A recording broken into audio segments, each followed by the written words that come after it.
ఇప్పుడు 120 నుంచి చదువుకుందాం. నా శ్రమలో నేను యెహోవాకు మొరపెట్టి తిని ఆయన నాకు ఉత్తరమిచ్చెను. యెహోవా అబద్ధమాడు పెదవుల నుండి మోసకరమైన నాలుగు నుండి నా ప్రాణమును విడిపించుము. మోసకరమైన నాలుక ఆయన నీకేమి చేయును? ఎంతకంటే అధికముగా నీకేమి చేయును? తంగేడు నొప్పులతో కూడిన బాణములను బాలాద్యుల వాడిగల బాణములను నీ మీద వేయుము.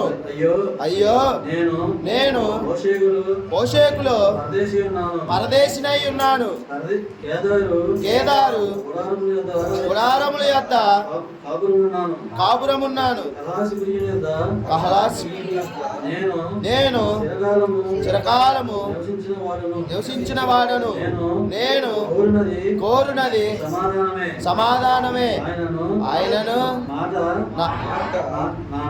నా నోట వచ్చిన తోడనే వారు యుద్ధమునకు సిద్ధమగుదురు.